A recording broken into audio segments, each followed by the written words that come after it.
नवंबर 2020, वर्ग अष्टम, विषय संस्कृत। विषय संस्कृत, पाठ 4। पाठ 4, अस्माकं राष्ट्र नदी गंगा। अस्माकं राष्ट्र नदी गंगा पढ़ाई होने जा रही है। आप लोग इस किताब को, इस कहानी को, ये बहुत प्रेरणादायक कहानी है। गंगा के बारे में लिखा हुआ है। आप इसको 2-3 बार घर पर रात में या जब भी मौका मिले तो इसको पढ़िएगा तो आपको संस्कृत पढ़ने की रुचि बढ़ जाएगी। और आपको पढ़ाया जा रहा है, आप ध्यान से इसको देखिए। किताब को पढ़ाया जा रहा है, जहाँ पढ़ाई हो रही है वहाँ आप हाथ रखिए। उसके बाद आप पढ़िए, उसको ध्यान से सुनिए, तब पढ़ने भी किताब को आ जाएगा। और उसका शब्दार्थ जब याद कीजिएगा तो आपको अपने आप किताब पढ़ने की रुचि बढ़ जाएगी। अस्माकं राष्ट्र नदी गंगा। गंगा के प्रति, गंगा के जो गंगा के बारे में बतलाया जा रहा है, यह जो आप पूरे किताब पढ़िएगा उसमें हम 5 गो आपको संक्षिप्त रूप से लिख दिए हैं। कि पहला है, आपका पहला जो संक्षिप्त रूप में लिखा हुआ है, नोट किया हुआ है, इसमें पढ़ना है, गंगा जल पवित्र होता है। गंगा जल पवित्र होता है। दूसरा है, गंगा की उत्पत्ति का इतिहास सबसे प्राचीन है। तीसरा है, गंगा गंगोत्री हिमालय से निकलती है।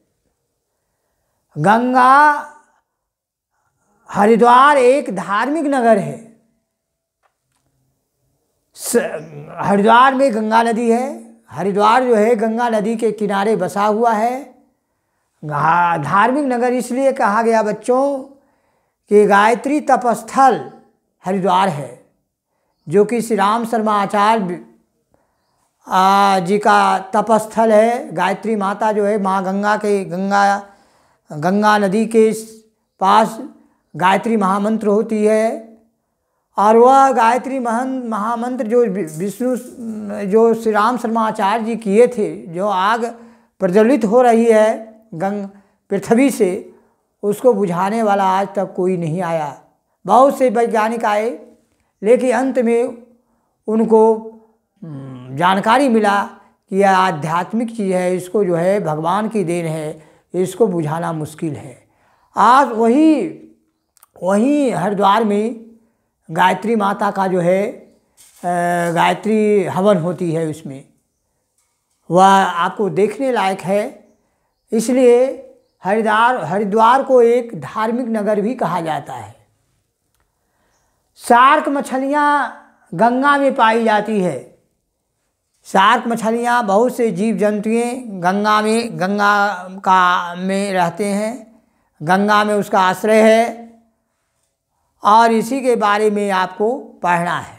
जैसा कि आप लोग को मालूम होगा कि गंगा को पृथ्वी पर कौन लाए थे? राजा भागीरथ लाए थे। और इसमें संस्कृत है लिखा हुआ, आप लोग को हिंदी हम भी करते जा रहे हैं। आप ध्यान से सुने।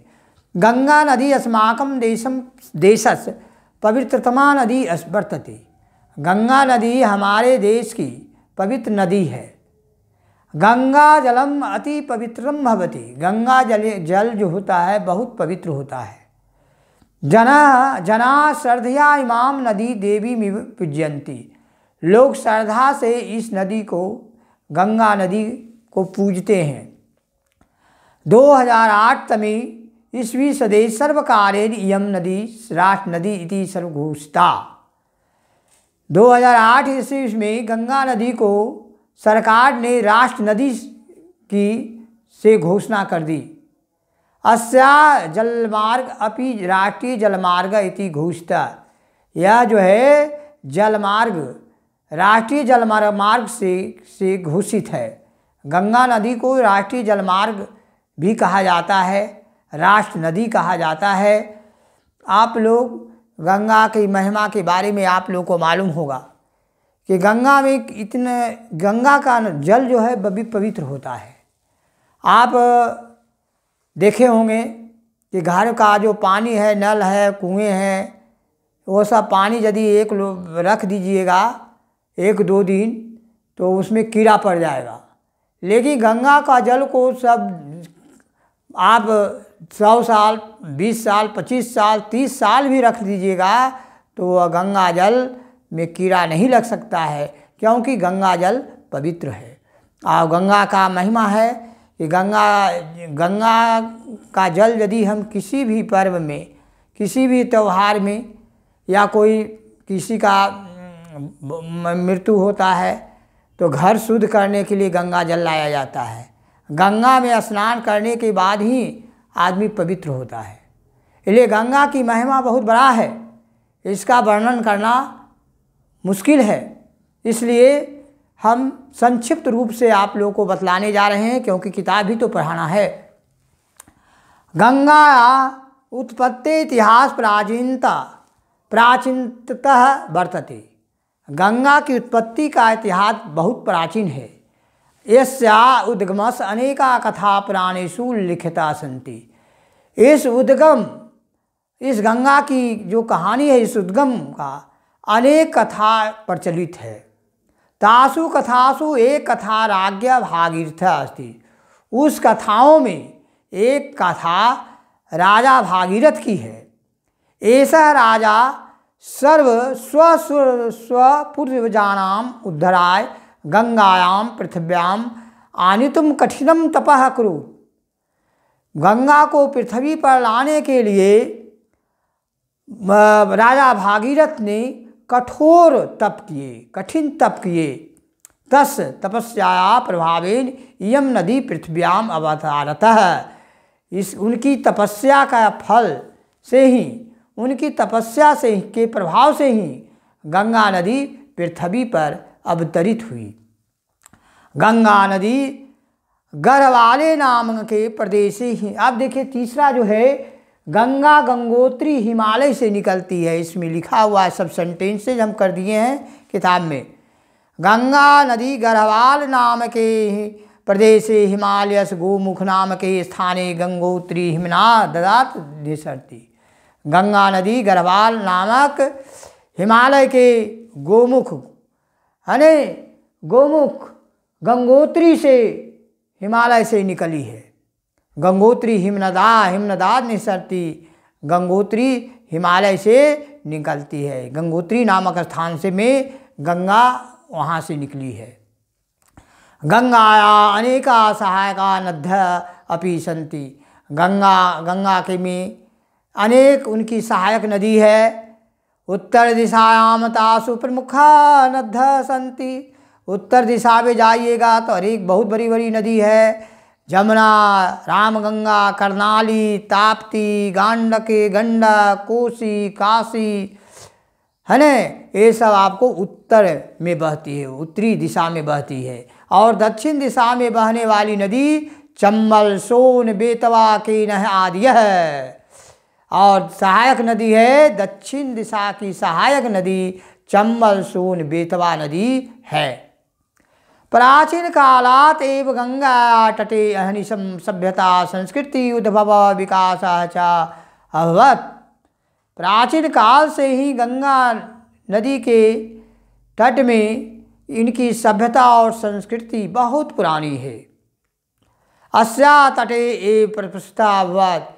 इस तट में लोग प्रफुल्लित, जो भी गंगा नदी के किनारे रहते हैं सभी लोग खुशहाल रहते हैं। गंगाया तटे अनेकानि नगरानि। अब देखिए चौथा में है, गंगा जो है हरिद्वार एक धार्मिक नगर है। इसमें आपको बताया जा रहा है कि गंगाया तटे अनेकानि नगरानि महानगरानि अपि अवस्थितानि सन्ति। गंगा नदी के किनारे अनेक से नगर और महानगर अवस्थित है। तेषु कश्चित् धार्मिक तीर्थस्थानानि सन्ति। उसमें धार्मिक स्थलों में प्रयागराज, वाराणसी, बनारस, हरिद्वार इमानी धार्मिक तीर्थस्थानी भारतीय सामाजिक व्यवस्थानां महत्वपूर्णानि अंगानि वर्तन्ते। उसमें से प्रयागराज का नाम आप लोग सुने होंगे, बनारस का नाम सुने होंगे, हरिद्वार का नाम सुने होंगे, जहाँ जो कि गंगा नदी के किनारे बसा हुआ है। और ये सब जो है धार्मिक तीर्थस्थल के नाम से जाना जाता है। गंगा जल अब हुआ इसका क्या उपयोगिता है गंगा जल से। गंगा जलम कृषि कार्याय अपि उपयोगी वर्तते। गंगा जल से कृषि का कार्य भी होता है। अस्या जलम क्षेत्रम सिंचति। इस जल से खेतों की सिंचाई की जाती है, खेतों में सिंचाई की जाती है, फसलों में। उत्पादन अपि क्रियते, उत्पादन बढ़ता है। अस्या जलेन विद्युत उत्पादन भी, बिजली। अब गंगा में जो है विद्युत परियोजना लागू है ना, बिजली से जो जल प्रकट होती जल जो है विद्युत जल उत्पादन किया जाता है। अस्या मृत्तिकाम क्षेत्राणि उर्वराणि भवन्ति। इसके मिट्टी से जो है उर्वरता बढ़ती है। गंगा की मिट्टी है, जहाँ गंगा के किनारे की जो मिट्टी है बहुत ही उपजाऊ होती है। गंगाया ऊपरी निर्मिता सेतवा फक्का टिहरी भीमगोड़ा च भारतीय जीवन अर्थ व्यवस्था महत्वपूर्णांगानि वर्तन्ते। जना गंगा जले मत्स्योद्योगम इति व्यसनामपि कुर्वन्ति।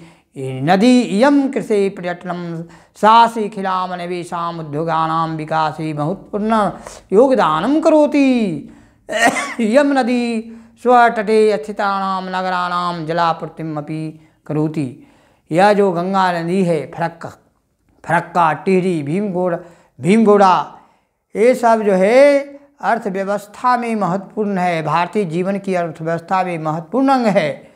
लोग गंगा जल में मछली पालन का भी काम होता, मछली पालन का भी उद्योग चलता है। आप लोग कृषि पर्यटन का साहसिक खेल भी आप लोग में इसका बहुत बड़ा योगदान है। बच्चों, आप देखे होंगे कि शार्क जो मछलियां हैं गंगा में पाई जाती है। गंगा जल में मछली पालन का भी काम होता है। डॉल्फिन नामक मछली की प्रजाति गंगा में पाई जाती है। शार्कानाम कृते अपि गंगा प्रसिद्धा अस्ति। शार्क जो मछलियां हैं वह गंगा के लिए बहुत प्रसिद्ध है। इस प्रकार से बच्चों, वैज्ञानिक मानते यत गंगा जले बैक्टीरिया फेज नामक विषाणु प्राप्यते। इन जलस हानिकारक सूक्ष्म जीवाणु विनश्यन्ति। वैज्ञानिक का मानना है गंगा जल में बैक्टीरिया फेज नामक विषाणु पाया जाता है, जो कि सभी जीवों जलस हानिकारक सूक्ष्म छोटे छोटे जीव को वह विनाश कर देता है। अपि च अस्याम जले उस जसन बनान वायु ऑक्सीजन प्राप्त होती है। उस जनस्य प्राणवायु मात्रा अन्य नदी जलात् 5-20% अधिका भवति। कोपि न जानति इदं चमत्कारं कथं संभवति। गंगा का उपहार के बारे में कौन नहीं जानता है कि गंगा की महिमा क्या है। यह छिपा हुआ नहीं है, यह कण कण में सब लोग जानते हैं। वर्तमाने उद्योग नाम अवकरय नगराणां प्रदूषितं जलं प्रस्फुरित गंगा जलं प्रदूषित जायते। यम नदी विश्व पंचमी प्रदूषिता नदी वर्तते। अस्या नदा शुद्धिकरणं स्वच्छता सर्वकारेण प्रतता कृता परमस्ता संतोषजनक आसीत्। सरकार जो है ये जो प्रदूषण की जो समस्या हो गई है, उस प्रदूषण को, नदी को शुद्ध करने के लिए बहुत से काज चल रहा है। पंचमी इसमें सरकार जो है बहुत काम कर रही है कि इस प्रदूषण को दूर करने के लिए, है ना। 2014 तमे ईस्वी सदे प्रधानमंत्री नरेंद्र मोदी अस्या नद्या प्रदूषण नियंत्रणाय स्वच्छता च अभियानम प्रारंभ सह नमामि गंगे नाम परियोजनम है। आप लोग जैसा जानते होंगे बच्चों, प्रधानमंत्री नरेंद्र मोदी ने गंगा जल को प्रदूषण से बचाने के लिए एक स्वच्छता अभियान चलाया, जो कि नमामि गंगे के नाम से, नमामि गंगे नामक परियोजना से प्रारंभ हुआ। ये आपको 2014 की बात है। 2014 से जो है नमामि गंगे नामक परियोजना लागू है। गंगा को शुद्ध किया जा रहा है। अस्माभि अपि यस्या नद्या स्वच्छता अपचा कर्मत्ता प्रत्यक्षपि कदापि अपकरम क्षेत्रविदं मत्स्या नद्यां नमामि वरदां फलदां गंगां ददातु असभ्यं निजसलं शरणं करोति सर्वेभ्यं मंगलम हरतु अस्माकं सर्वकष्टकम। हम इसमें बच्चों साफ साफ लिखा हुआ है कि जो आदमी, जो व्यक्ति गंगा में जो पवित्र, इस गंगा में जो डुबकी लगाते हैं वह तो पवित्र, गंगा पवित्र है। और दूसरों को जो भी गंगा में स्नान करते हैं सबों को पवित्र कर देते हैं गंगा मैया। इसलिए नमामि वरदां फलदां हम माँ गंगा को प्रणाम करना चाहिए। हम लोग को गंगा से प्रेरणा लेनी चाहिए कि हम लोग को भी प्रदूषण की समस्या को दूर करने की चेष्टा करनी चाहिए। यही इस अध्याय में बच्चों यह दिया हुआ है। विशेषण और विशेष, इसमें समान विभक्ति समान वचन का प्रयोग ज़्यादा हुआ है। आप इसका शब्दार्थ जो है आप लिख लीजिएगा, इसके अर्थ को भी लिख लें, शब्दार्थ को लिखना है। और ये जो दिया गया है बच्चों, पेज नंबर 27-28 निकालिएगा, उसमें शब्दार्थ लिखा हुआ है ना। इस शब्दार्थ को लिख